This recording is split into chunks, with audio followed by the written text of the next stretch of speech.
And we're live. What's up, everybody? Isn't it amazing that we're back to these weekly live streams? I missed this so much. And you know what I noticed? That I have not been shouting out our Patreon legendary supporters.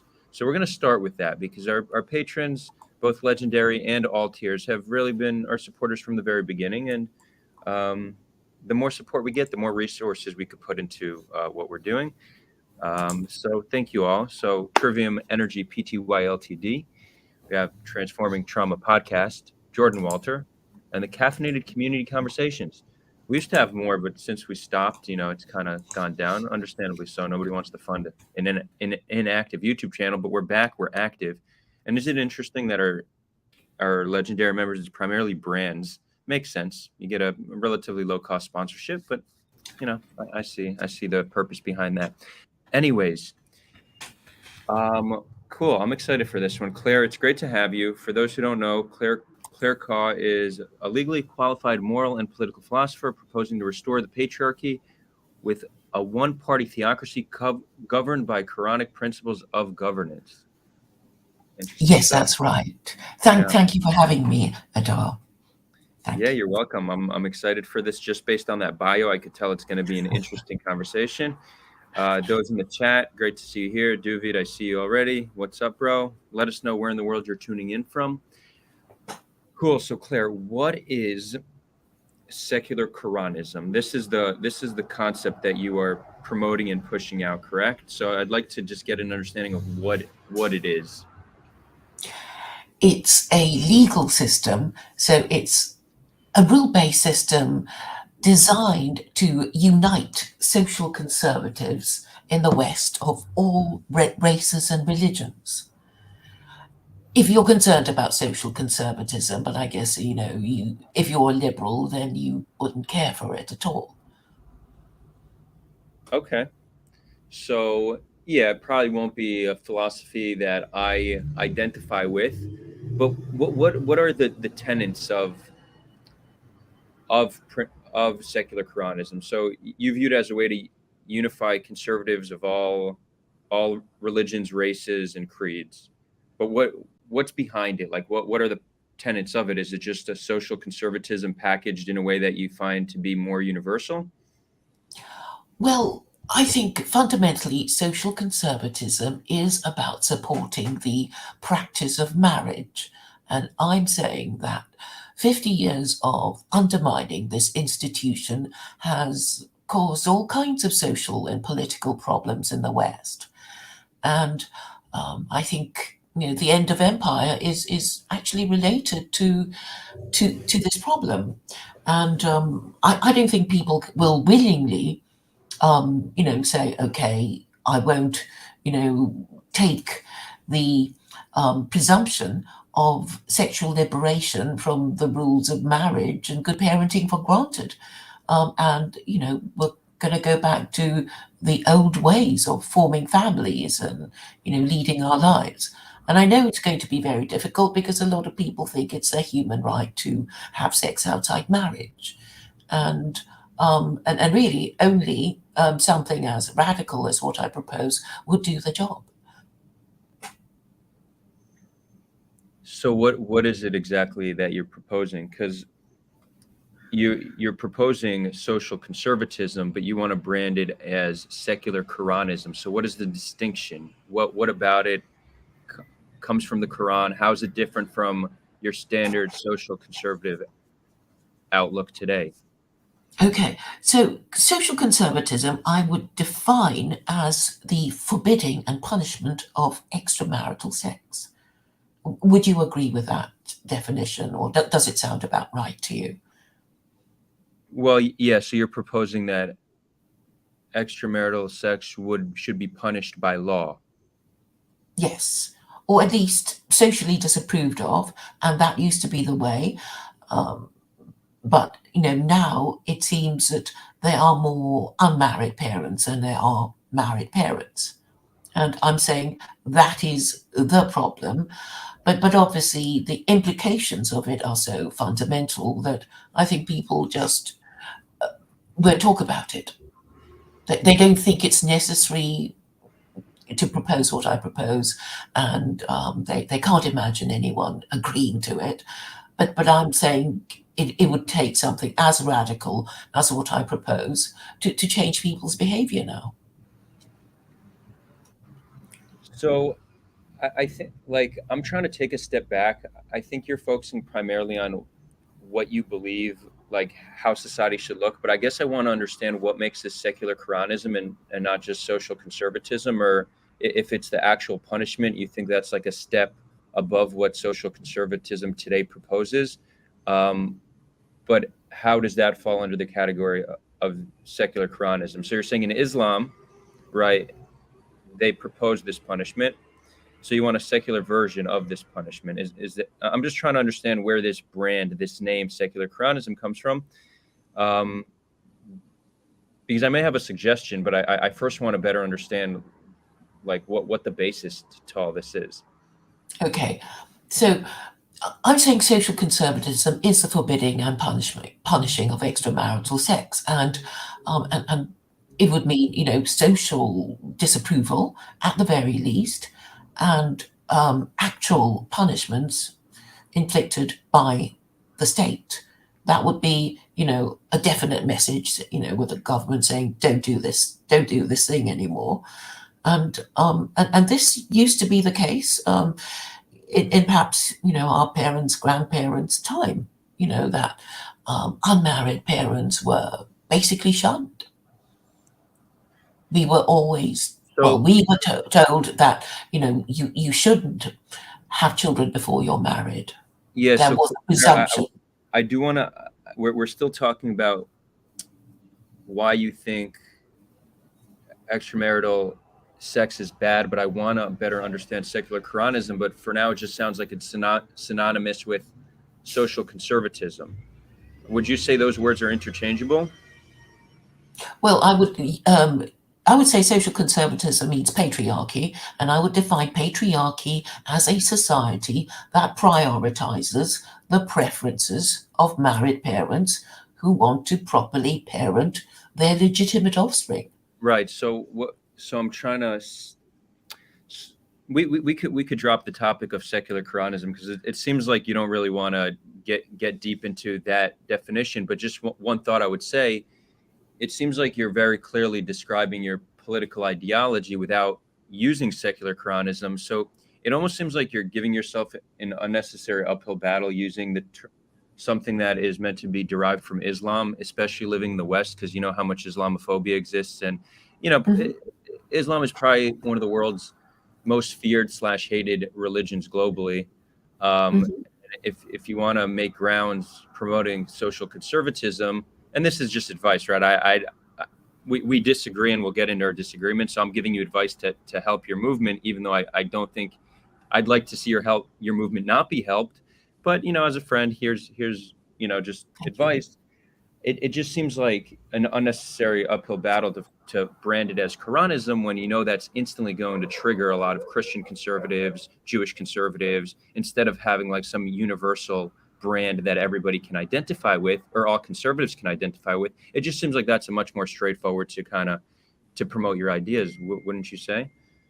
Well, the problem is that we already know that Christians, do are supposed to support social conservatism, but in practice they don't. They go with the flow as regards gay marriage and transgenderism because the church is really a creature of the state. So, all So these people, secular Christians, religious Christians generally agree with you.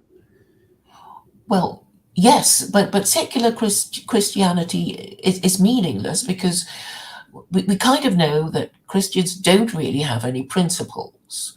There's not no, this.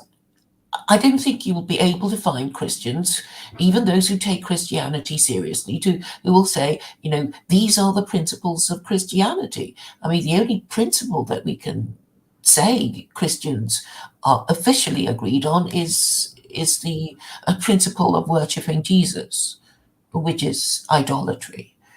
But they don't care because, I think fundamentally Christians are unprincipled and don't care that they are. And that, I think, is fundamentally the problem of Western civilization.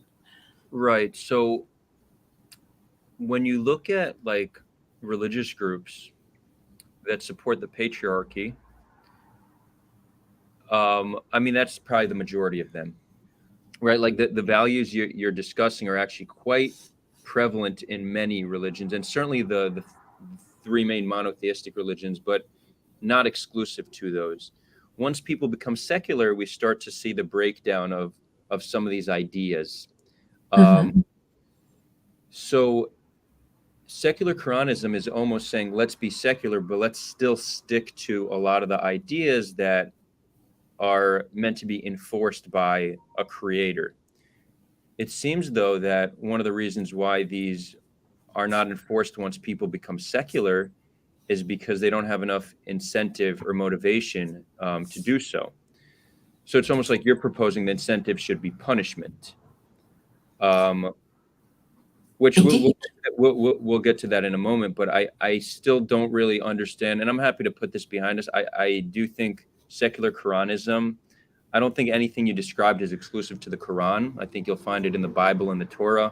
I think you'll probably find it in some Eastern religions and some African tribal belief systems as well. I think you'll find this pretty globally. Um, Because marriage is universal.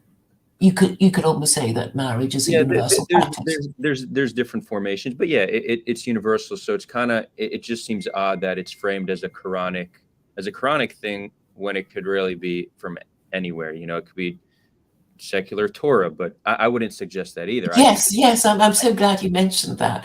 But yeah, but I just the real reason, I just don't think it should be related to any specific religion. If you want to have a general enough like at least brand, like what is the brand? What are we pushing forward? It needs to be something people could easily attach to. And if it's a religion, then it's by default going to turn a lot of people away. But I'm happy to yes, go to the actual issues. That's just my thought on the framing of secular Quranism.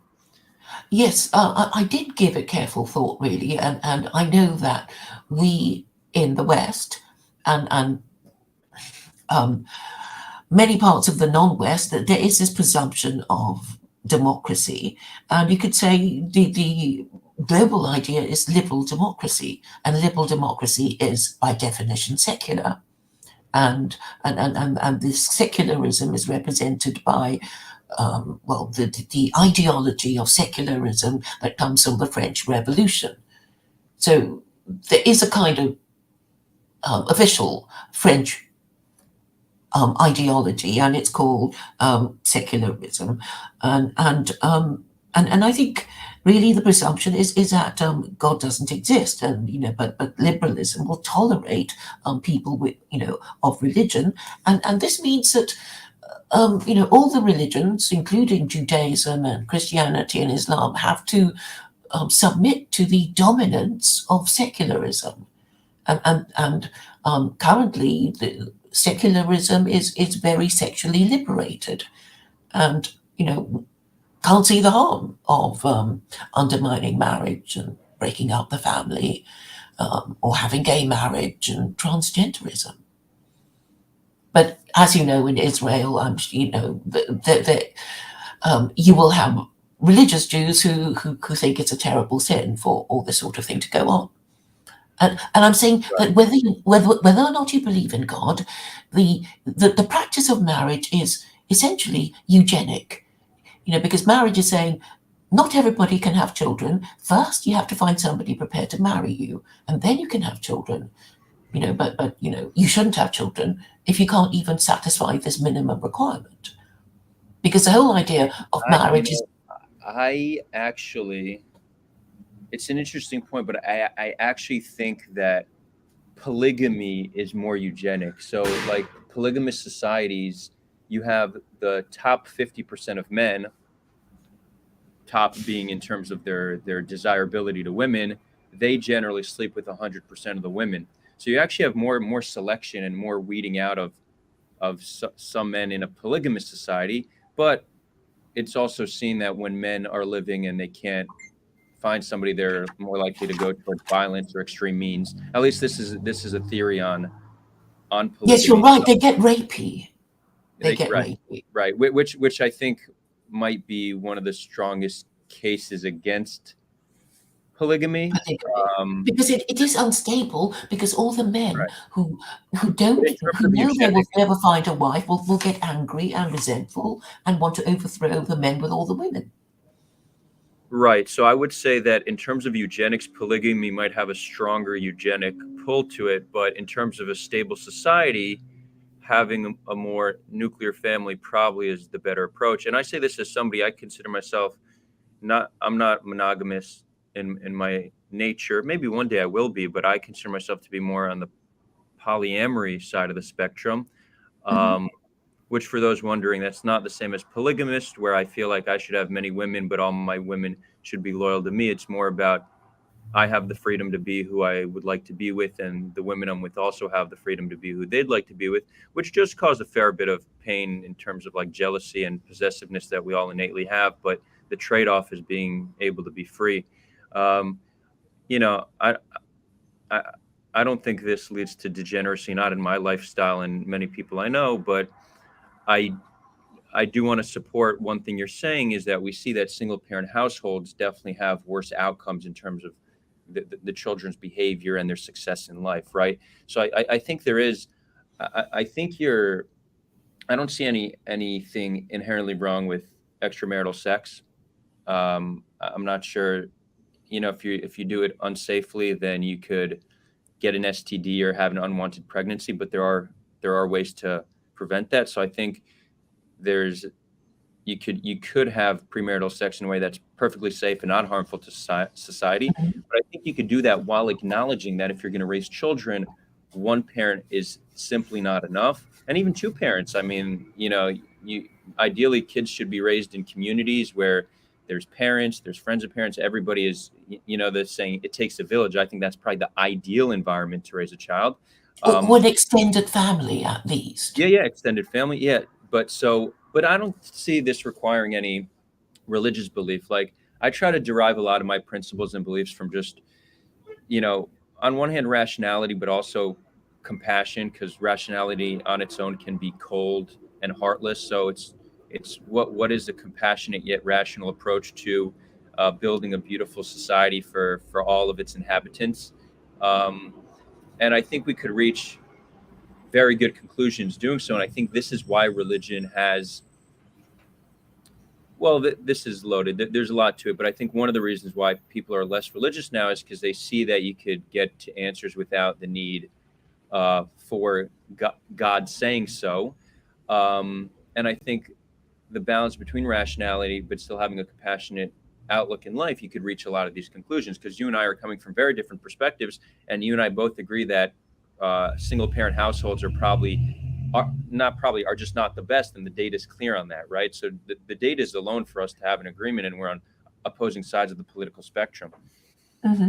Because you're more likely to be a convicted prisoner if you come from a fatherless home brought up by your unmarried mother.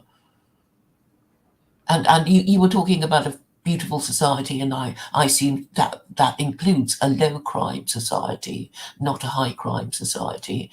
And if most Sure. children are, singly parented, then the very likely, they're more likely to grow into criminal adults and be convicted prisoners. And Right. you know, So, I mean, the data on that is clear. I don't think it's only when you're raised only by a mother. I think if you're raised only by a father, I think it's similar.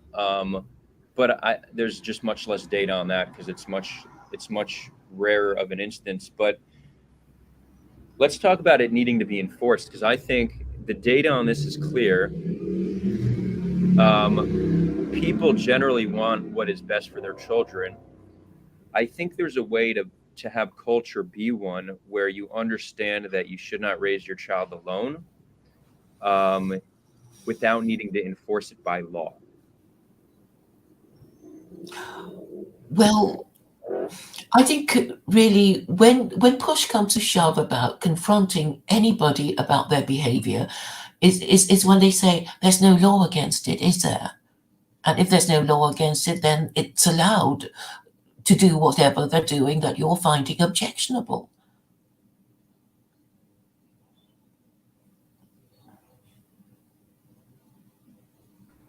if there's no law about it, I mean, but there's a lot of things that aren't illegal, but we understand to be socially unacceptable. So Mhm. like law, at least my legal philosophy is as lit as much should be legal as possible. Only things that really need to be enforced by the state. And that's The if you are necessary laws. correct. And generally speaking, that's if you're infringing on the rights of another. Uh, But we can't agree on what is necessary. I think, that's such a huge no, no, political argument. Like correct. which laws are Yeah, necessary? Who are you to say, well, only your laws are necessary? yeah. Well, that's why we have these discussions. But I think generally speaking, we see that countries with actually this really depends because you have instances like Singapore where they have Singapore where they have a lot of law and it's very safe. But if you look at if you measure countries based on like happiness, often wealth, um, freedom index, which is inherent to not having a lot of laws. All these are countries that don't have the strictest laws. When we see that a government has the right to enforce very strict laws and it's a one party system, which you like, well, that's just ripe for severe abuse of power. Um, governance is ruled by humans. Humans are inherently flawed. You're always going to have Mhm. abuse of power, and that's why a sophisticated system of checks and balances probably makes the most sense if we want what's best for human flourishing and for even our ability to have debate on what is necessary and what isn't, but for one person to decide. Singapore was lucky enough to have a benevolent dictator, but dictators die. Who replaces them? Dictatorship is problematic for that reason, that there's no choice in who's next, and who's next can be a pretty bad person or highly Mhm. incompetent. The people don't have a say in it. So I think generally speaking, we can't decide. There's no consensus on what's necessary, but we could reach consensus. We often do. Every country has a tendency to do this to a large extent, and that's how laws are passed in democratic nations. Well, I guess I'm saying I think I found the solution to it, but let me deal with what you said about the happiness index. Um, it would be great if it was all objective, but I know that one of the countries featured in the happiness index is Denmark, and it has been said that they're supposed to be the happiest people on earth because they have the highest happiness index. But if you talk to individual Danes, they'll say, "Well, it's news to us. We don't feel that we are the happiest people on earth," and I think there is a way of measuring happiness in an objective way, in a very easy to measure way, and I'm proposing that if you note the number of murders, number of divorces, number of suicides, that would give you a pretty good indication of how happy people are. And we should, move towards these more simple and objective methods of measuring Mm, happiness. I don't know if that's the only way to measure. I do accept that the way we're currently measuring it may be flawed, but measuring, first of all, got some background noise coming from you, Claire. That was a doorbell. Okay, cool. In terms of how many divorces, I'd say that definitely should not be a measure because there's many societies where a woman just does not have the right to divorce her husband and she's just stuck in an unhappy marriage and she wouldn't even publicly complain about it because of fear of repercussion. So that one I would just outright reject, unless we know that people have unless people can easily divorce yet decide not to, then I'd say it's a good measure. In terms But of men do divorce their wives too, don't they? I mean, they do also yeah, divorce well, their wives. yeah, They are but unhappy. but the nations where you see often see these low divorce rates are nations where the man has control. The man can do whatever he wants. He could even beat his wife, as the Quran actually says is okay. Um, and a woman can't divorce him. So it's very convenient and easy Well, for him to stand. And a lot of it these is societies also allowed. allow him to have multiple wives. And not to mention, at least in Israel, the two demographics that are most likely to go see prostitutes are um, Will Haredi be Jews. men. Well, men for sure. Well, that's for sure. That's universal. But Haredi Jews and the Palestinian citizens of Israel or Palestinian population are the two demographics that are most likely to see prostitutes because they're the most sexually repressed. So even in No, these, no, I don't think that's a reason. I think it's because they can't find women in their community prepared to have sex with them. I no, assume but that these men would be single men, yes? but These no, businesses of brothels. we are talking about the segments of society that are getting married the youngest, that have the lowest rates of divorce. These are the same men that have the highest rates of visiting prostitutes. Oh, I'm just assuming that these men who visit prostitutes do not are No, bachelors. a lot of them are, a lot of them, if not most of them, are married. It's just and again, I mean, this we see an inherent issue with monogamy. The majority of monogamous relationships do have some form of adultery in the West and in, as we see it. I don't have the data for in Israel about like the Palestinian communities and Haredi Jewish communities, but I do know that the highest demographics visiting prostitutes are those two demographics. And I do know in the U.S. at least, the majority of monogamous relationships do have some form of adultery. So even it's not like monogamy is this solution that seems to clearly work.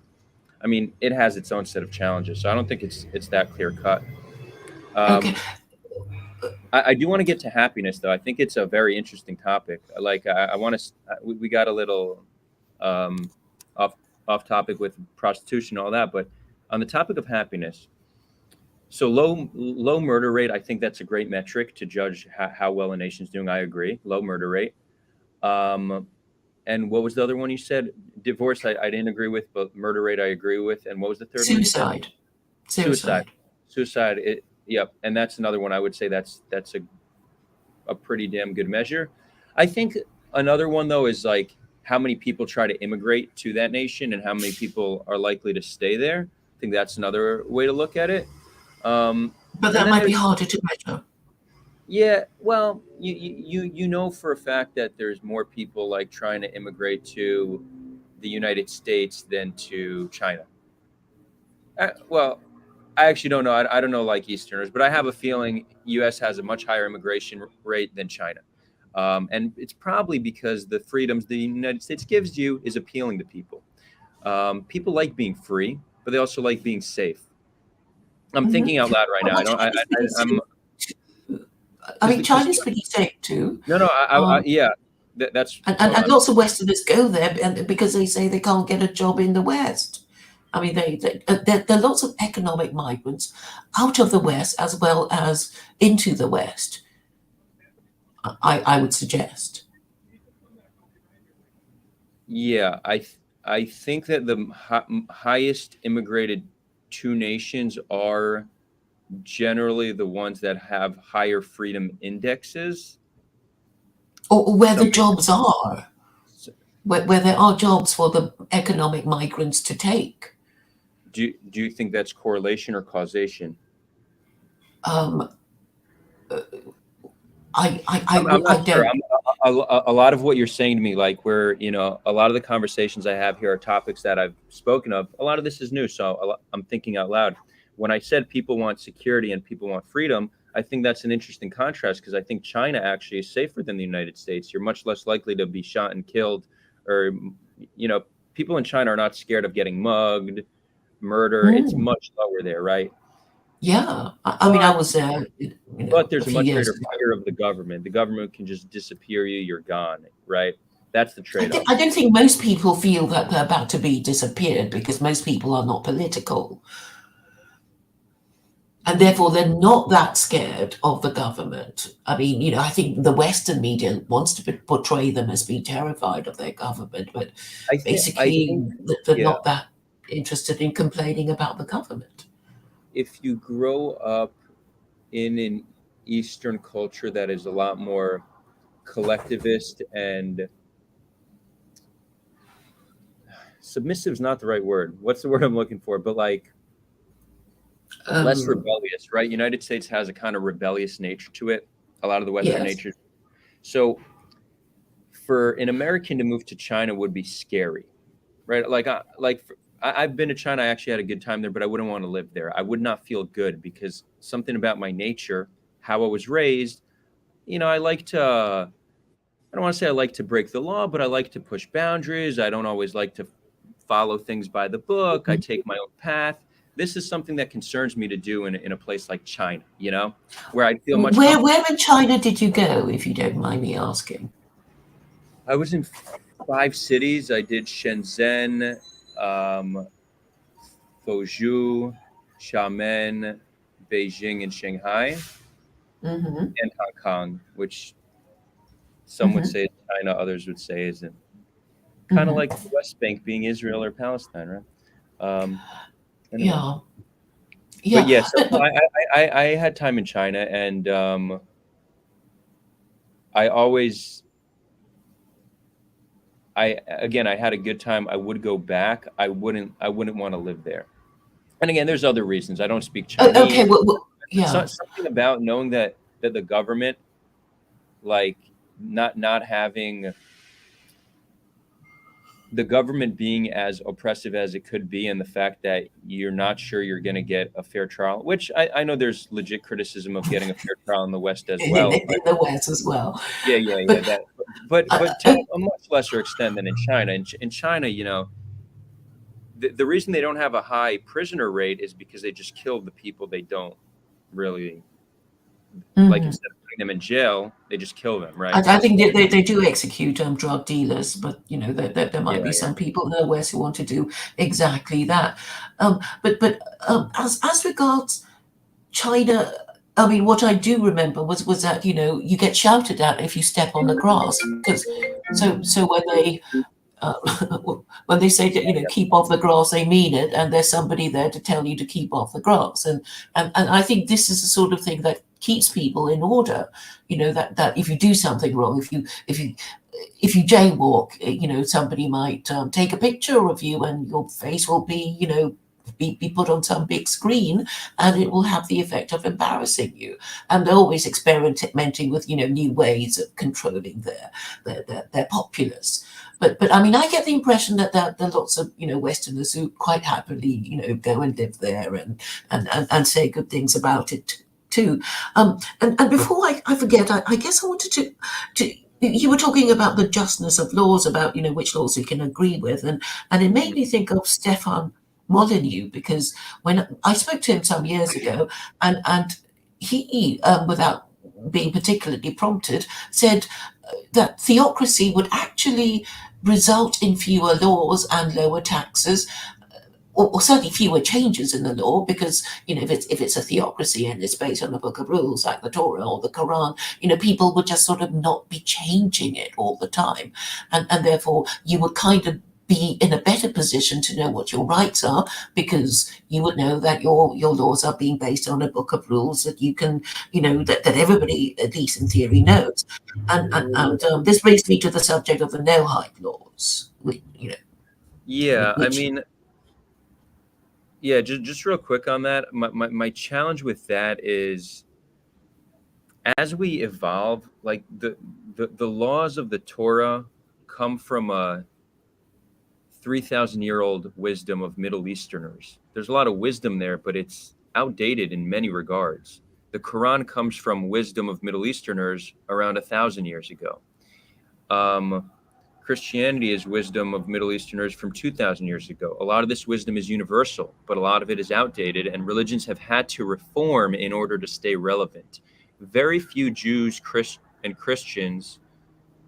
I don't know if this is true about the Muslim population, because Muslims in general are more religious than the average Jew and the average Christian, but most Jews and most Christians don't believe that gays should be stoned, right? So this is something, and they don't believe that slavery is okay.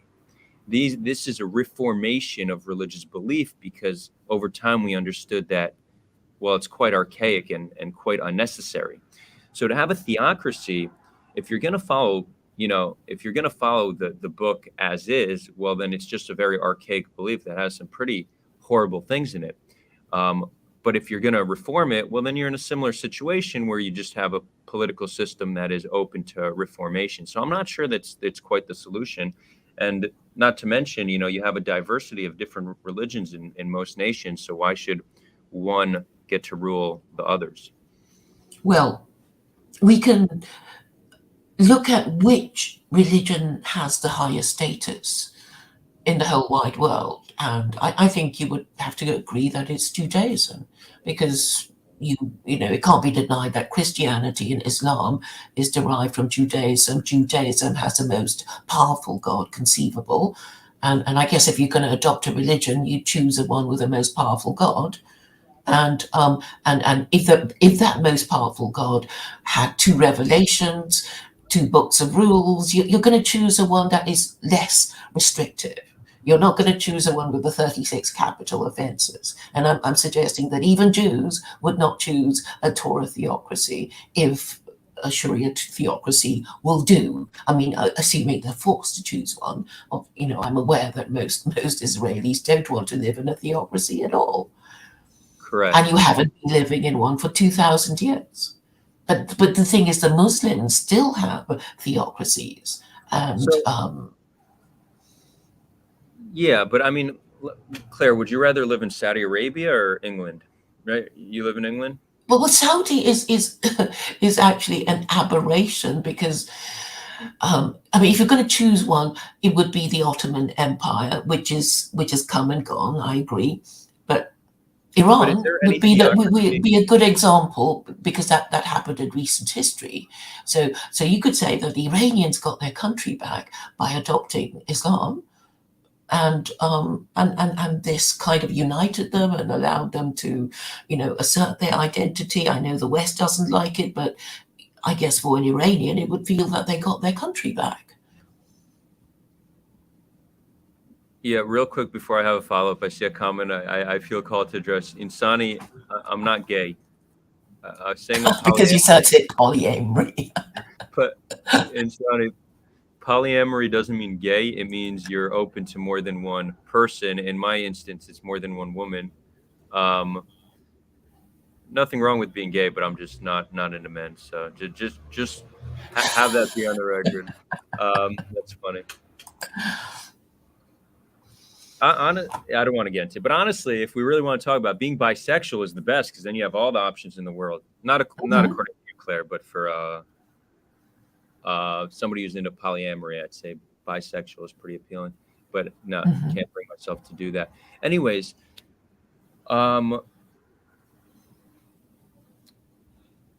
is there any theocratic country you would prefer to live in than the democratic one you currently live in? People often tell me to, go to Saudi, go to Afghanistan, etc., etc. And I'm saying no. I'm saying the West, with its current judiciary, is capable of interpreting the Quran in a way that isn't offensive to humanity or reason, because I think it can bear a literal interpretation without, craziness and injustice being done. I mean, I don't know if you've read the Quran. Maybe you have, because you like talking to Muslims. Have you? No, I've not read the Quran. Okay. I've read passages. I've read interpretations of those passages. To me, it's more about any book, any ancient book, to be relevant needs to be today modified. So again, it needs to be interpreted a certain way. I just think there's no reason to try to interpret an ancient book. Instead, derive your values from a multitude of different wisdoms from around the world. And I think you have secular humanism, which attempts to do that, right? I don't think we need to interpret the Quran. Woo! That was close. That was embarrassing. I almost fell. I don't know if we need to interpret the Quran. I think we just need to find a system that helps us elevate collective well-being, that supports human flourishing, that's fair and just. And I know a lot of these terms are up for interpretation, but trying to build the political philosophy based on a book written 1,000 years ago by quite primitive yet potentially wise Middle Easterners doesn't seem like the best way to look at it. And this is true Well, Muslims believe that in a brief book. it's a word of God, not and that Muhammad was, well, they call him the unlettered prophet, and that he couldn't have possibly have written it. But I guess I'm just trying to say that if you base your laws on a moral system, you can prevent your ruling classes from changing the law when it suits them. I know you're having a problem in Israel at the moment because of the supremacy of your Supreme Court. Maybe, okay, I know they're liberal and you're liberal, but I mean, I guess the idea is that the laws should not be always changing, because then people distrust the law and distrust lawmakers, and then they don't trust the government, and if you change the laws too much, to the extent that you forget which laws you've made, you will be bringing the law into hatred, ridicule, and contempt. And then it will make the job of governing people harder, because you say something and people will believe the opposite, when they really hate their government. And so ideally, the government should be able to say things and be treated with respect. And I believe this is the opposite of what it is now in the West. You have on every. So let's just take an example. Let's say Israel is based on the Torah, okay? Would slavery be legal in Israel? Many would say, Yes. yeah. Yes. Right. Because neither the Bible nor the Quran ever abolished slavery. It never said, "Oh, don't do it." It just says, "Be nice to your slaves and free them." So you support slavery? I'm afraid it's an institution, and it pops up. Human trafficking is slavery. Because it's a bargain that people enter into. When they want to do something that costs a lot of money that they don't have, they sell themselves into slavery. Human trafficking is a kind of indentured servitude. But that is, you're using one example of slavery where somebody has great misfortune and doesn't have much of a choice, so they may sell themselves into slavery. But I'm not going to use the word most because I haven't looked at the data on slaves, but a lot of slaves were just people who were captured, prisoners. That's a different kind of slavery, yes. I mean, the whole point of warfare in the ancient times is you go and invade somebody's country and take their stuff. Fine. So let me ask an example. Let's say there's a Palestinian terrorist, right? Instead of putting them in jail, you think Israel should just enslave them as a prisoner of war, like have them just be a slave. Or we could buy slaves from Africa. Like this is stuff you would agree with. Well, you can always, like after 10 years of slavery, you can become a citizen, you can become an Israeli, if you're okay. I mean, there are all sorts of, rules that you can play with. But the point I'm making is that neither the Bible nor the Quran, which means if you believe in God, God has not forbidden slavery. He's forbidden a whole bunch of other things, which he said very clearly, but he has never forbidden slavery. Sorry, yeah, I had. But Claire, I mean, clearly slavery is bad. Yes, it is bad, but you don't want to be in a position of being enslaved, but you can look upon it as an ancient form of welfare, because the whole idea is that if you really have lost your job, your home, and you literally have nowhere to live, and you don't know where your next meal is coming from, you sell yourself into slavery. And what's worse than selling yourself into slavery? You sell yourself into slavery and nobody wants to buy you. And this is an Old Testament curse in Deuteronomy 28. Wait, but Claire, clearly a flourishing society doesn't require people need to sell themselves into slavery. And who talked about a flourishing society? It was Aristotle. It was the Greek philosophers, and they practiced slavery, I'm afraid. No, but that's not that. Sure, because it was legal. That just because somebody from the past talked about flourishing society doesn't mean an attempt to make a flourishing society you need to agree with people who spoke about it prior. That's not a logical conclusion. Would you like to would you rather live in a world where there were slaves or where there weren't slaves? I want to live in a world where the necessary laws are, in force, and okay, it's just that my little view, but Is slavery I think necessary? prostitution should be legalized because you can't stop this. People will naturally do these things because they think, oh, have no money, I'm going to, be a prostitute, or I have no money, I'll be a slave because I need a large sum of money, whatever. But it's a naturally occurring bargain, and these bargains occur in different parts of the world independently. People think, I want to do this thing, it needs a lot of money, but I don't have it. Slavery. So if prostitution was legal, you actually wouldn't have people being unwillfully trafficked or needing to give up certain rights. You could actually regulate it. So, Yes. well, correct. So And that protects I the agree. rights of people, the parties to it. It protects the prostitute who will be working in a brothel, and it'll be a safer environment than being Right. I mean, but so a that's not street slavery. walker. That's employment at that point, right? So we could clearly see a better version of prostitution, one that is not enslavement but is employment. What is the need for enslaving somebody today, and how can that actually be justified unless you're using an ancient text to justify it? It okay. One of the stories that was reported in London was that this racket of slavery. Okay, the slavers were basically just going around talking to these homeless people sleeping on the streets of London. Hey, would you like to come and work for us? Because it's not much fun for you living, um, sleeping rough and all that sort of thing. Come with us, do some work, and we'll give you a roof over your head, and we'll feed you. And I guess for a few of these homeless who sleep in the streets of London, it was a good enough bargain. And later they complained, but I guess it was a good enough bargain when it was first put to them. Right, but if now that homeless person said, you know what, I want to leave, and then their employer said, actually, you can't. I own you. You need to do this for at least 10 years. That's clearly not a just system, right? We shouldn't be able to own other humans because they were in need. We should encourage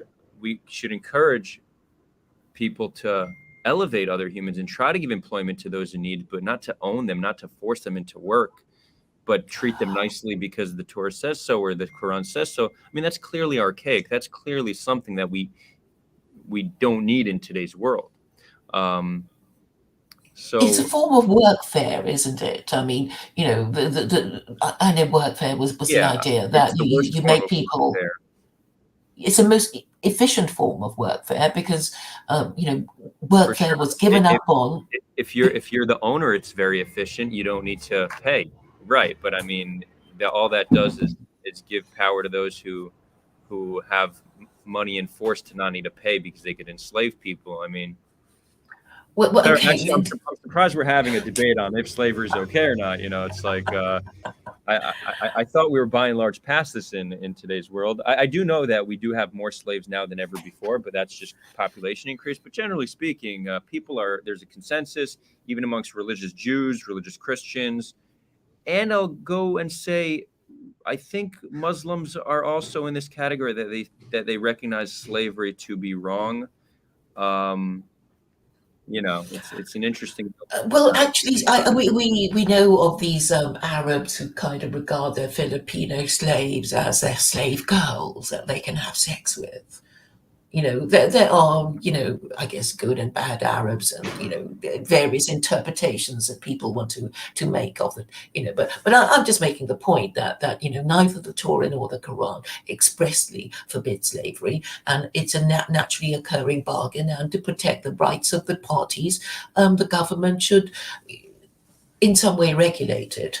And if the government chose to regulate it, then we would avoid the inhumanity of some forms of slavery. And I'm saying every slave would have the right to manumission. So it would be regulated and standardized, and people would know, what they're in for, and the slave would be protected because there would be slave visitors to see if the slave is working properly and government property isn't damaged, Right. because the property of the slave would belong to the government, and that, because a lot of things that are happening now is because there isn't enough labor because of the welfare state. People say, "Oh well, there's no point working because I'd get more money living on welfare than I would if I went to this low-paid job that I've been offered." It's called the welfare trap, and it makes Yeah, Western labor I, inefficient. I could definitely see a situation where certain jobs are undesirable, and if people could get paid staying at home, it would disincentivize people from taking those less desirable jobs. I hear that. I think that makes a better case for immigration than for owning other people. Like, generally speaking, we should not own other people against their will. Uh, seems like just generally a good value to uphold in society.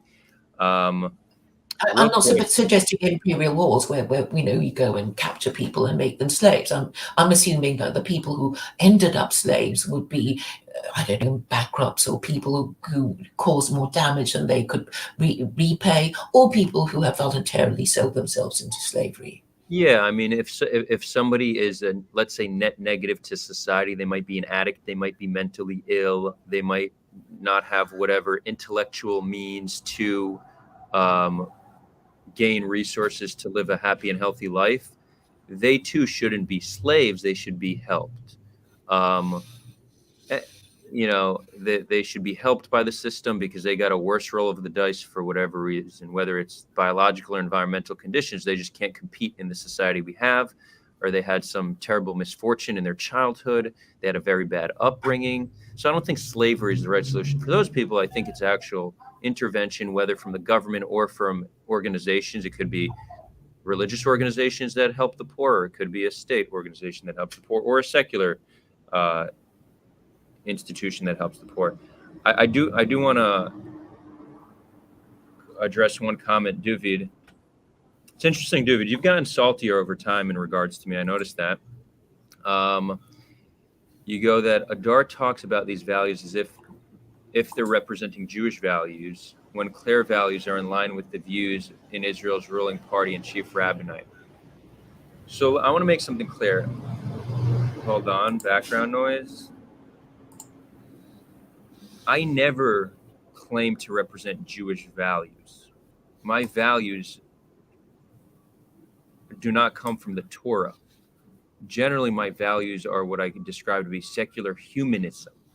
And many secular humanist values may have been influenced by monotheistic religions. So you could say that there's some aspect of Jewish values there, but I never have or never will claim to be representing Jewish values. I'm an agnostic Jew. Judaism, first and foremost, is my ethnic group. It's a tribe of people I'm a part of, but I do not believe in the religion. I believe it, like all religions, these are books and systems that were created by men. And I'm not even going to say humans because it was primarily men who created them way back when. So let's just put that on the record. Anyways, we are going on an hour. I do want to take some audience questions, Claire, but I did say something you could respond, and then we'll do some audience questions. Chat, start talking, start asking questions. I suppose I was reasonably clear about secular Koranism and how it's intended to be a force for social conservatism and government in the national interest.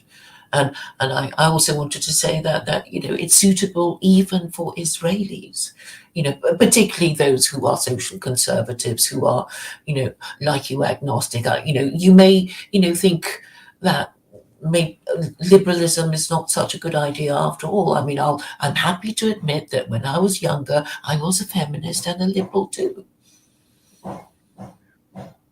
But as you get older and you see the changes that happen, and you think they're for the worst, you may think that some old-fashioned traditional values would serve to protect the next generation better by making it more likely for them to live in to be brought up by their two married biological parents. Yeah. Okay. Well, I think if there's an area of agreement between us, what we've noticed is that children should be raised by more than one parent. How we achieve that, I think we have very different views. I think we could achieve that through building a culture around it. The data on it is clear. People want what's best for their children. People want what's best for themselves. Raising a child on your own is extremely difficult. I mean, it's the hardest job in the world. Yes, So which is why it's so easy. Well, that's why you get so many abandoned children and abused children, because there are, women who yeah, have children in order to claim benefits. right. So, okay, let's just say it's benefits, right? So clearly we could see there's a way to achieve this without needing to have a theocracy in place. Like Well, there's many ways to achieve a society that doesn't have a high divorce rate. And again, we mentioned China and some Eastern nations. They have very low divorce rates, and they're by and large atheist, right? So we do see it achieved China has through. a very high divorce rate. Does it? Yes, they have no fault divorce, and Uh, they have gay marriage. Divorce rate. I don't think it's. I Well, think they very don't high. call it gay marriage, but they certainly have rights. They do have no fault divorce, kind of. Hold on. But a high divorce rate. I want to look Mhm. this up because. They just don't tolerate unmarried mothers. They were thinking of fining them, but there's no point fining somebody who's already poor. But I mean, basically, China's made some terrible mistakes as regards its demographics. So it's going to have to come to terms with their shrinking population and all these parents with only one child. When previous generations of Chinese people all grew up with their extended families.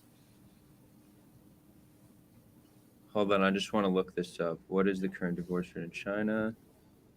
2 divorces per 1,000 inhabitants. Claire, that's not high. That's pretty damn low. Um, just for the record, I didn't hear everything you said on it just because I was looking it up, but we've seen that there are ways to have moral societies without religion. We see that there's ways to have low murder rates without religion. We see there's ways to have low divorce rate without religion. So I really don't see if there's any justification to go back to theocracy unless you genuinely believe that is the word of God. Well, I just wanted to go back to what you said earlier. You were saying at the beginning that all the world religions supported marriage. You did say that, didn't you? Again, one more time.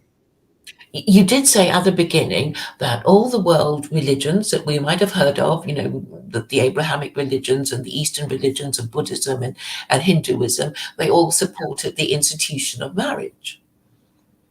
From what I know, Which, yeah. Mhm. There's some degree of that for sure. Yes, and it is a universal practice because I guess over all these millennia of human existence, people kind of got the idea that two parents for for every child is a good idea.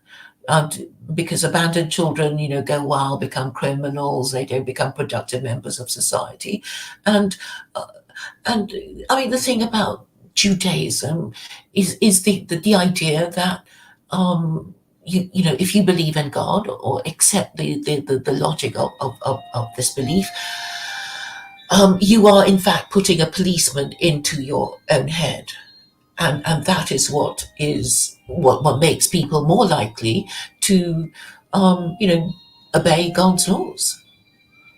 That's basically what the whole idea is about. The omniscient God that can read your mind and knows your heart and mind, and will know when you think sinful thoughts and do sinful deeds, because obviously to impregnate a woman only takes a few minutes.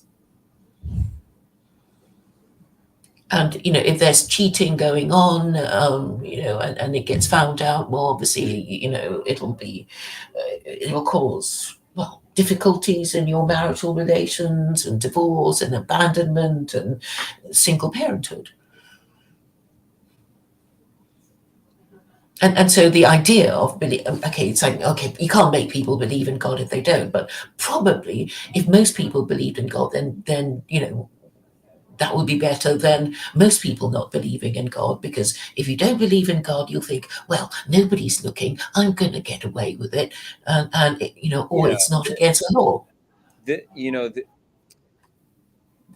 is an interesting question, is if when people who believe in God, are they more likely to make good decisions? And I don't think there's a clear consensus on this question. I think that some of the societies with the lowest crime are also the most godless, but there could be other factors. So you can't say that that's correlation or causation. But what this does prove is God is not a necessity to morality. Scandinavian countries are some of the most godless, and they have some of the lowest crime rates. And interestingly, the ones who are most likely to commit crimes there actually do believe in God. Again, correlation, not necessarily causation, but that is proof that you could be godless and have a moral society. And then you have societies like China and Singapore and Japan that are also godless. I know more so China, most people there do not believe in God, and you have a low crime rate. And that's more so fear of government, fear of government and repercussions, perhaps, or just love of your fellow Chinese citizen, right? There's different ways where we see societies are able to be moral, able to be just, able to have low divorce rates that don't require a belief in God. So I'm not sure, I feel like I should mention this to you. I don't know if you've ever heard the argument that Jews are evidence for God's existence. Have you heard that? That the existence of Jews is evidence of God, because because Jews have the most restrictive religion, and therefore you would expect them to give it up, but they haven't. And Jews are the world's smallest group of religion, the smallest religious group. But they've been around for, well, what, 6,000 years or something, and like four or five. It's hard to know, but yeah, not quite six. And people keep wanting to genocide them, but they don't quite succeed. So I suppose you could argue that either God actually protects them, or there's something about their religion that keeps them in existence. Yeah, and, well, and maybe I would say it's the latter. I mean, the way I look at religion is that it's, in evolutionary terms, it's an extended phenotype. So a phenotype could be any physical trait somebody has or any species has to survive. An extended phenotype is a phenotype that exists without them. So a beaver creates a dam, a bee creates a hive. These are still in evolutionary, like there's a gene to create a dam and a hive, but it exists outside of these animals. So I actually view religion as similar, that the religions that survived are the ones that had something in them that allowed it to survive. So any religion that exists stood the test of time because there was something in that belief that made people continuously believe in it, regardless of attempted genocide or evidence suggesting something different from what the religion says. So I would say every religion that stood the test of time inherently has some self-preservation mechanism built into it.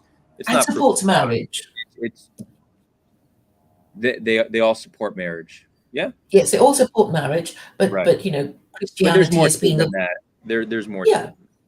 Yeah, I So, mean, Christianity, gave the stability of monogamy because it didn't practice polygamy, as we know from Christian history. But then, the awful thing about Christianity was that the belief was enforced. So Christians would be, burning heretics at the stake if they did not deny the divinity of Jesus. And when they stopped doing that, they basically disbelieved and allowed their religion, their political ideology to be replaced by liberalism. And because liberalism hasn't really got a holy book, they've been changing their laws and their principles over the past 250 years. And because these laws are not respected, because they keep being changed, people have lost their faith in liberalism too. yeah, And I'm yeah. saying, these Gentiles, these Europeans, they've tried their religion, it failed, and they've tried their, secular political ideologies. They've also failed. Nazism failed, fascism failed, communism has failed, liberalism has failed. And, I'm just saying the next thing must be Islam. They haven't tried that. And, they seem to be crying out for, some social But conservatism. but so I mean, everything you mentioned failed. You could put theocracy into that category as well. Theocracy has been tried and it failed. So it's not, these are all in the same category. And a communist would say it hasn't been done the right way. We need to do it the right way. Liberals would say liberalism wasn't done the right way. It needs to be done the right way. And theocrists, is that a word? Yeah, they could say the same. So Theocrats. what's it called? Theocrats? Theocrats. Theocrats. Thank you. Yes. Thank you. Theocrats can say the same thing. People, they have an ideology they believe in. When they witness it failed in the past, they don't attribute it to a flaw in that specific philosophy. They attribute it to something else. And sometimes it very well may be something else. For example, let's say liberalism. Did liberalism fail, or was it just the structure of government and a misalignment incentives between those who hold all the power and those who don't? Right. I would say one of the biggest failures in liberalism it is, in fact, a misalignment of incentives more so than people being free and having the right to do what they want. So What it's do you like, mean by misalignment of what? so misalignment of incentives. So, for example, those who have the majority of the power aren't asking themselves, how can we elevate collective well-being? For example, corporations don't say, how can we make people happier and healthier? They say, how can we make greater profits? The media isn't saying, how could we best inform the public? They're saying, how can we make greater profits? Um, Yes, it's government a materialist ideology, which is government, yeah, government isn't saying, how can we best serve the people? They're saying, how can we best stay in power? So those who have the or power are raise not. GNP or GDP, Correct, right? So that's which that's is materialist and environmentally damaging. And maybe right. we would just be happier if we, if the government thought about our spiritual needs. And I would say our spiritual need is a desire for justice. And our desire for justice is to feel that we are being well governed. And we kind of don't think that. Right. So, that being the case, what I described actually might be relevant to the failure of any system prior. So it's not only a failure in what we've seen in liberal societies. You could say this as a similar reason why communism failed and perhaps why theocracy fails. But I don't think it's fair to say all this stuff failed, so let's give theocracy an attempt. I think that's just not the most sophisticated way to look at problems. We identify problems, and I think you and I probably agree on some of the problems. It's really the solutions where we greatly diverge. But we could identify problems and then try to look for good solutions for these problems. But to try to implement a religious doctrine and frame it as secular, in my opinion, does not seem like the way you're gonna solve these problems. I call it secular because I'm saying you can understand the system without necessarily believing in God, because any lawyer can understand a legal system without necessarily agreeing with its purpose or nature. It's like EU law. You can actually be a Brexiteer but still understand how that So, legal system works. would you say marriage is your main focus? The extramarital sex and that is your main concern in society? Well, I'm saying marriage is eugenic in the sense that, it you're in trouble if the next generation you produce is not as good as the previous generation, and then it'll just get worse, and it'll become stupider and weaker and more corrupt, more morally corrupt. And I think we've had about 3 generations of that sort of thing. So that's why you get so many mentally ill people, learning disabled people who just don't know anything about anything, and are not taught it even at their schools, because nobody cares about these principles anymore. And I, So, I so just don't see how you you think we're having a genetic deterioration of humanity because because of the dysgenic nature of illegitimacy. Western IQ has fallen. I don't think I that can be I denied. I I would need to think. I would need to think. I am very interested in the topic of evolution, so I'm going to think about that. It's something that I need to put a little bit of brain power to try to dissect. But I do want to attribute something else to the what we could call deterioration or decrease in IQ and an increase in mental health issues. I think it's just an overabundance of stimulation and under underabundance or lack of meaning, right? So we have less meaning than ever before. We are all chasing some dream of material wealth, which never actually makes us happy. We're overstimulated by things that get us dopamine addicted. And we have a less sense of community and less connection than ever before. Put genetics aside, the deterioration of society comes to certain cultural aspects. A lot of it is driven by technology. A lot of it is driven by the misalignment of incentives. So, for example, going back to the misalignment of incentives, you have corporations spending billions of dollars to market to us and sell us things we don't need, things that don't make us healthy, right? You have the media giving us a stream of fear into our lives. You have our government, our political parties trying to manipulate our emotions to vote for them. Um, Hmm. Clearly, that's not going to produce healthy results. Not to mention the food we eat. For a child to Mm. wake up and eat Lucky Charms, right, like sugar, Mm. food coloring, and then go to school, and then they can't focus, so they give them some kind of amphetamine in the form of Ritalin. Like clearly, clearly, that's gonna create a society to deteriorate. Doesn't matter how many parents you have at home, and doesn't matter if there's a genetic deterioration, which that I'm still not sure that's the case. But like there's massive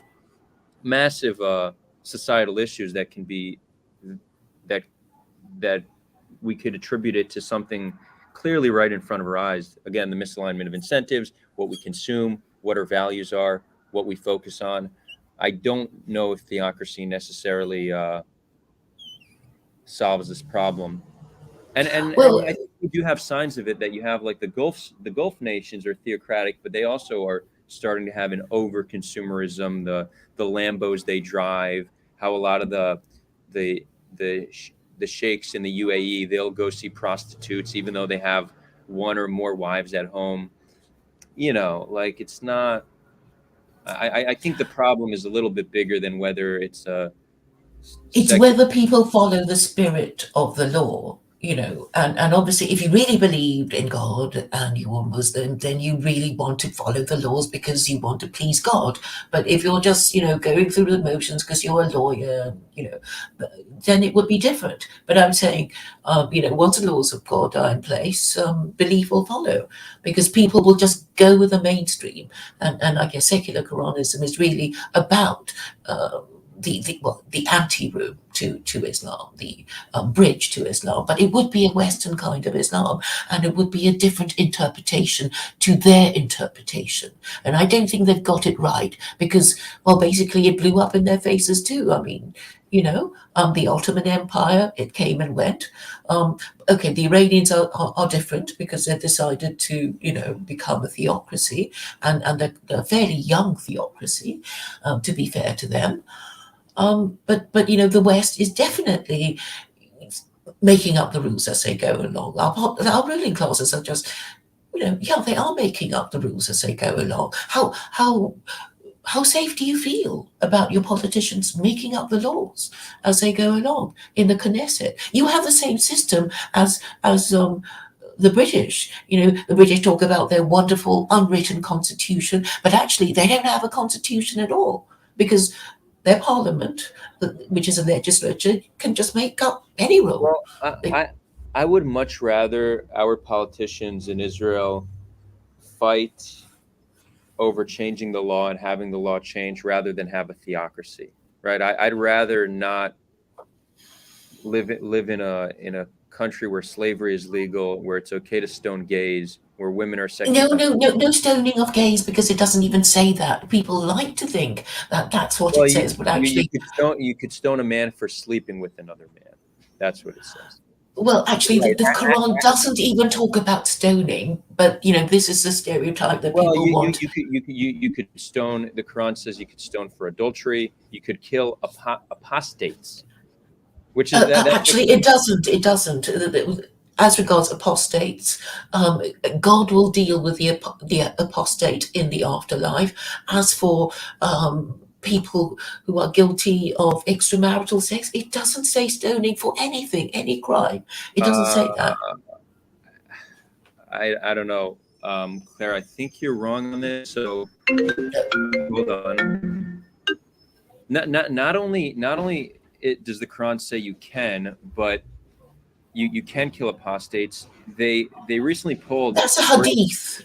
That's a hadith. It's, all the nasty stuff is in the hadith. I call it secular Koranism because actually the Quran is an okay book. All the nasty stuff is in the hadith. And, Okay, and, and, and Muslims love the hadith. I'm not a Muslim.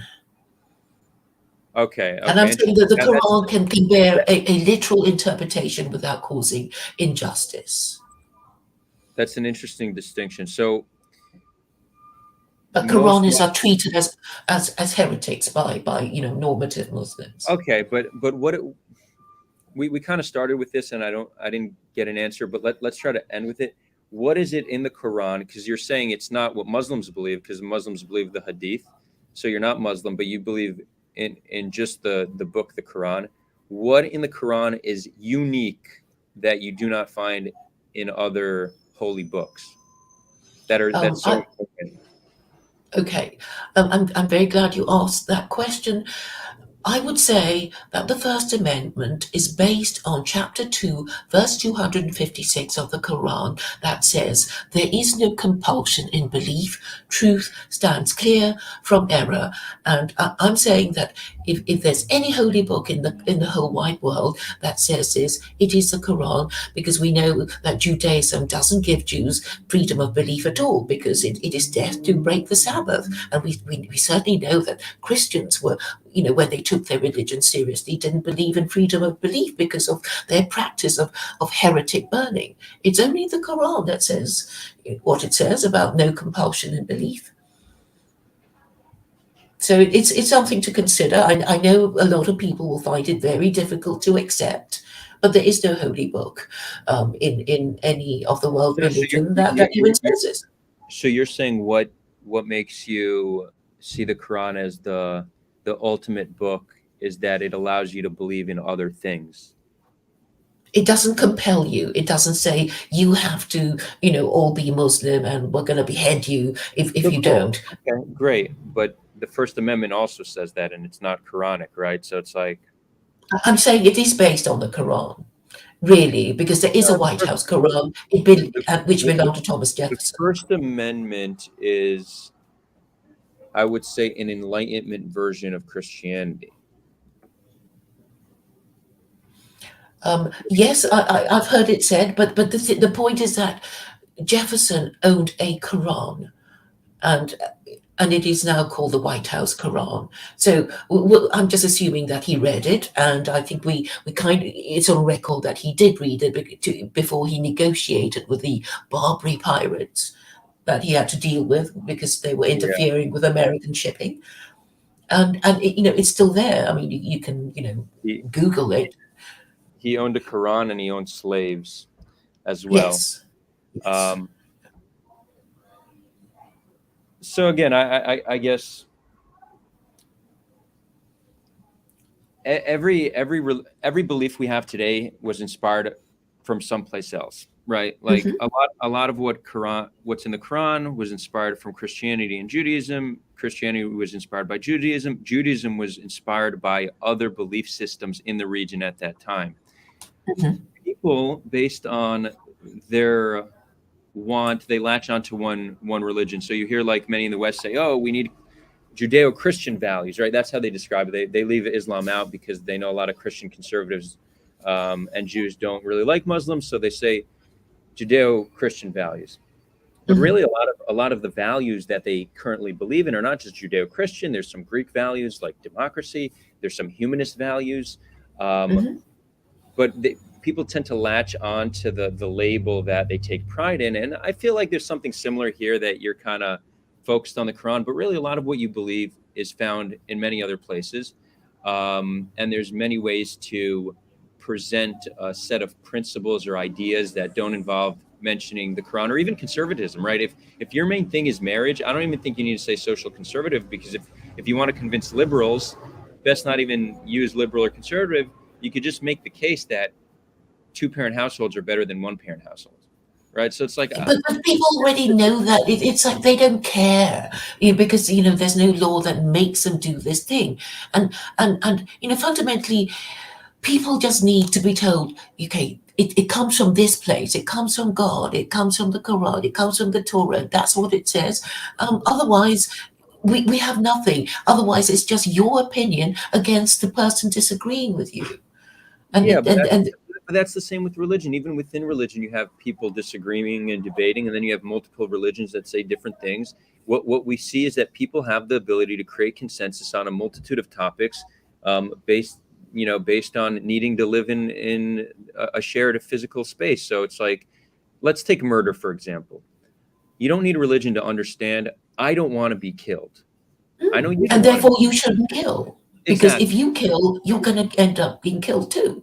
Well, let's just agree that a society where your chance of being killed is less is better. So I'm not going to kill. You don't need to kill. Like there's ways we could reach these Mhm. conclusions without needing God. And I think this is But true about sexual morality is a bit different. sexual morality is different. It's not as clear cut, but I do think the data is clear enough that two-parent households is um, is better than one-parent households, Mhm. that you could get a consensus on this. And I'll tell you where I think the rejection on the left from this comes from. I think because they still view it as something conservative, so it's like a rejection to conservatism. Just freedom, do whatever you want. There's no limitation on you know like women being promiscuous. Just it's kind of like a rejection of the old way that has gone to an excess and still hasn't rebounded. But I do think within one or two generations, we are going to see um, the left and the right agree that two-parent households is preferred to one. I don't think we need religion for this. I don't think we need law. I think the data is clear enough that people are going to start to move towards that because they want what's best for themselves and they want what's best for their children. And they're going to understand you need to do that with the family. There's a cultural fix here that doesn't need to be fixed by law, certainly not theocracy.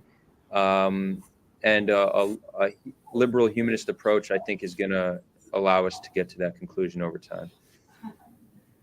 Okay, then it's your stream, so I'll let you have the last No, no, you word. could But you could have you could have the last word, but I do. Somebody gave a super chat. Thanks so much for the $5. Would Claire have accepted this argument in her feminist youth? She stated she grew, changed her beliefs.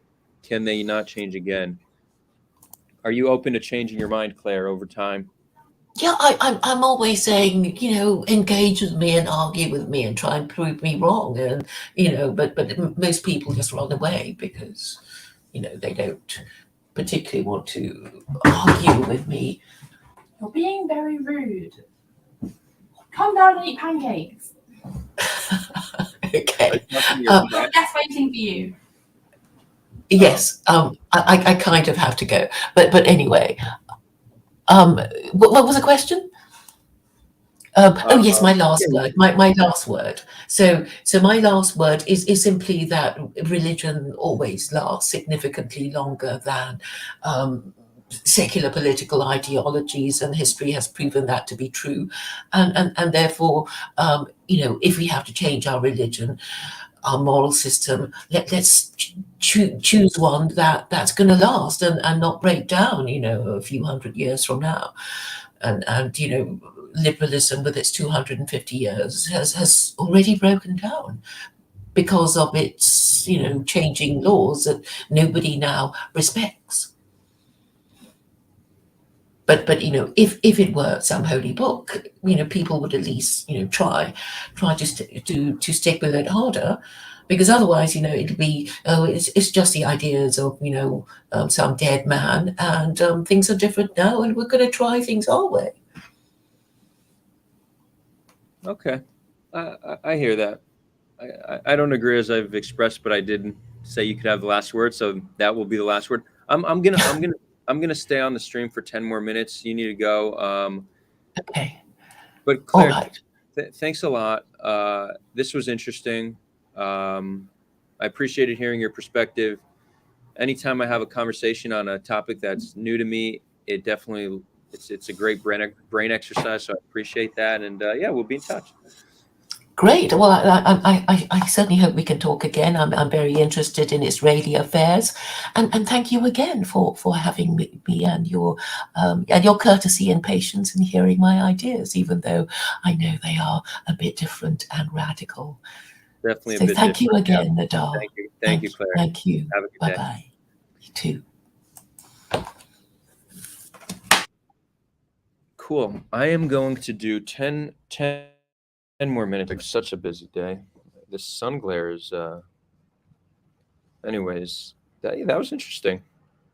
Didn't know where that would go, but we hit a wide array of topics.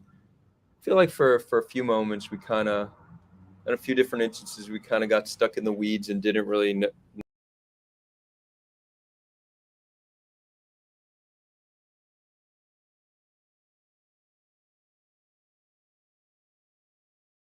I'm back. I don't know what happened.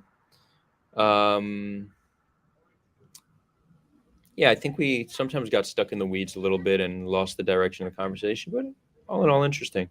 I did see some comments I maybe wanted to address.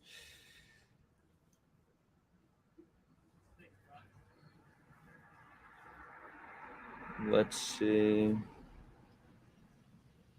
So, David, I see you asked if we're going to discuss counter-Semitism. So, I don't know. That was we never talked about that being the topic of discussion. She kind of just presented secular Koranism. So, I thought that would be an interesting topic. We could potentially have her back with for a conversation about that.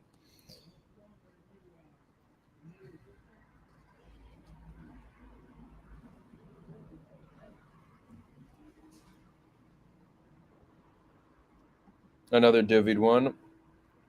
David, you go, Soha, my insulting nature is in response to you accusing me of agreeing with anti-Semites as opposed to standing up to them. Yeah, I'll be honest, bro. I don't really think you stand up to them. I don't. I think from what I've seen, you you agree with them. You don't really. And again, you send me a video where you challenge one and change one's mind, but I think a lot of them just view you as like the token, the Jew that agrees with anti-Semites. Um, and again, you don't say blatantly anti-Semitic things, but I don't see you challenge them much. And even based on our conversation, you were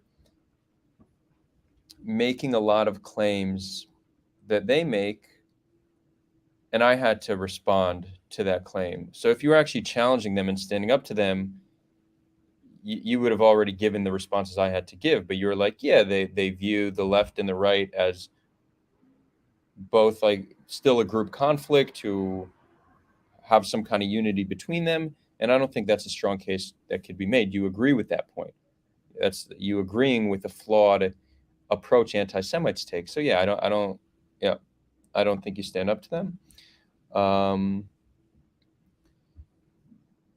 But we could have another discussion about that. But that's no reason to get salty, you know. Let's see what else we got here.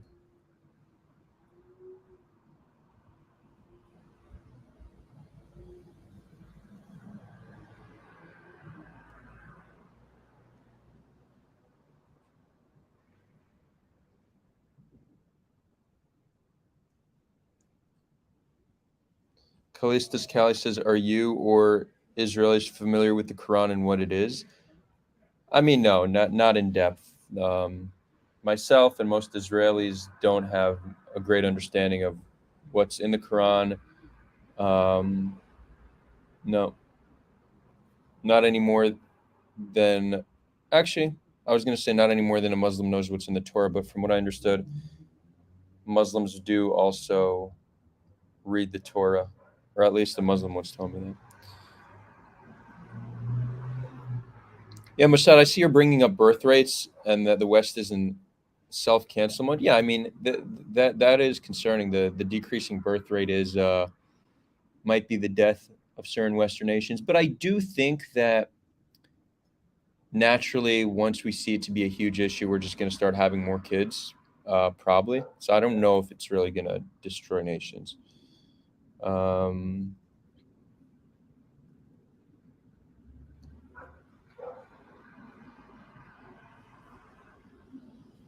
Let's see, anything else.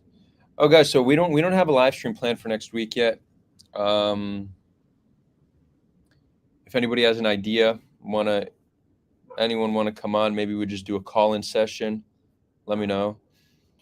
We're also starting a project called 100 Voices, where we interview 100 people living on the land of all demographics, Israelis, Palestinians, secular, religious, young, old, different socioeconomic classes, and learn from them what their real fears, concerns, and aspirations are, and use the data we collect through these interviews to propose a solution to the conflict from the people, not from politicians. So if anybody's watching, if you live on the land, or if you're either a diaspora Jew or Palestinian, please reach out to me if you want to get interviewed. You could do it anonymously. It won't.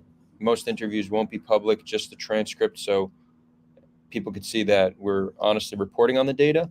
But yeah, let me know. I'm gonna drop my my email in the chat, my email and my Instagram. There's another comment. We had one guy watching on Twitch. Are you still here, Voldemort? Noseless. So somebody wrote that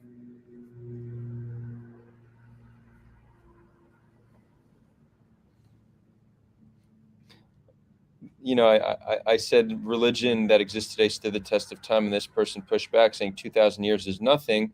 Well, it's nothing if you look at it truly on a historical context, but if you look at it from like civilized nations, I mean, that's pretty significant. Like, we started building, I mean, based on what we know, right? There's always this interesting, there's new theories that say we actually had these advanced civilizations tens of thousands of years ago, but there's not much evidence to those. It's just like the Atlantis theory, for example. But generally speaking, we think it was around 10, 12,000 years ago, we start to see the first civilizations popping up. So to have a religious belief be consistent for like a fourth of that time, that is standing the test of time in that regard. Whether these religions will stand the test of time for another 2,000 years, most likely not. I mean, I don't think we're going to have the same concept of religious belief in thousands of years if humanity survives another few thousand years. Somebody asked me while I'm sitting in the jungle. This is this new venue that we manage out here in Venice, California, where I'm spending the next few months at least. So I just take the live streams from here because you got a little forest thing that says Grateful Ganja, which is this little promotional thing we did. But anyways, how is it that we have more viewers now that I'm just sitting around shooting the shit than we did on a conversation on whether slavery is okay or not? I'm shocked we actually got to that point. Okay, Andy Martin. So generally speaking, question, exclamation, question, exclamation, question, exclamation. This is in reference to, I said, generally speaking, slavery is bad. You need to understand, like, clearly there's some sarcasm and creative expression with how I describe things. When I say generally speaking, that's me trying to be like comical and humorous with how I describe things. Slavery is wrong, so don't take things too literally.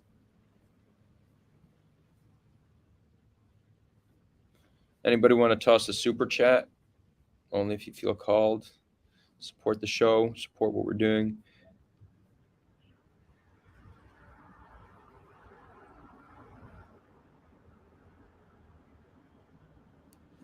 Mossad goes, all innovation comes from young people. The West has no young people. Israel has 4x more young people. So that's an interesting concept. That's true. But are we talking about the amount of young people proportionate to the amount of old people? Perhaps, because there's a certain amount of jobs that need to be filled that are necessary jobs that are not innovation jobs. And that doesn't leave people available for innovation jobs. But I don't think that's what we're seeing in the West. If you look at total numbers, I mean, the U.S. has significantly more young people than Israel. So I don't know if that logic, I don't know if that holds true. Mossad, you could join, but not today, just because I want to sign off in a few minutes.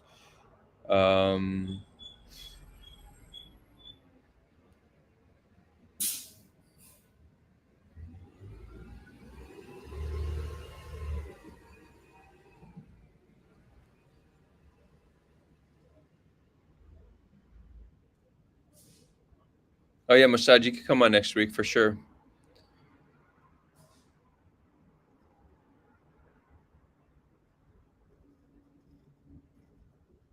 So Max Goldman. So Max, I see you've put a few comments about how two-parent households aren't the be-all end-all. So there are many factors like differentiating in sex hormone, personality, emotional baggage, which leads to disharmony within two-parent households. Yeah, I mean, I agree with that. There's clearly many two-parent households that have challenges that one-parent households don't have. For example, abuse of one spouse to the other. But if you look at like the outcome, the children generally speaking do better in two-parent households. I think the key, and again, you could like attribute that to many reasons, but there's one really obvious reason. Raising a child is extremely difficult, extremely difficult. And it's something that you should want support doing. And honestly, more than two parents, right? The saying "it takes a village." I think there's a lot of wisdom to that. The more people who could be involved in raising child, if it's from like a safe and loving community, probably the better off those children are going to be.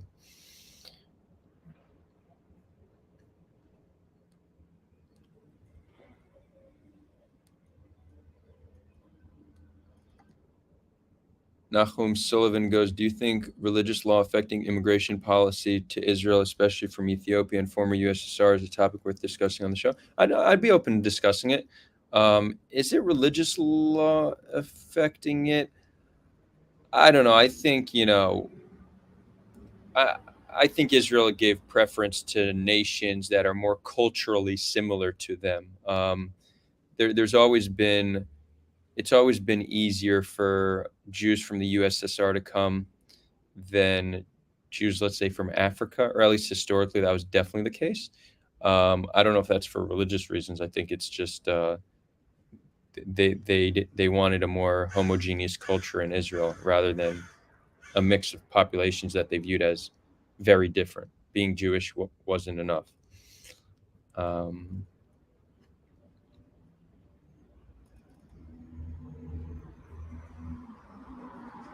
Mossad, you're asking about change the latency on the streams to make it more responsive. I'll tell you the challenge. I stream it through StreamYard. It's what allows me to bring on other guests and pop up comments. And there's some latency to use StreamYard. If I were to have YouTube open, I would see the comments much quicker.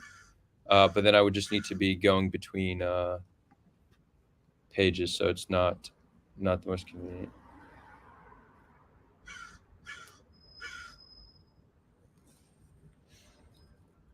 Okay, we're gonna end it. It's 1:40. I have a crazy busy day, but thank you all. I think next week we'll just do a call-in show where anybody can hop on. So if you want to come on and talk about something, that'll be an opportunity. Yeah, sending love. Talk soon, everybody.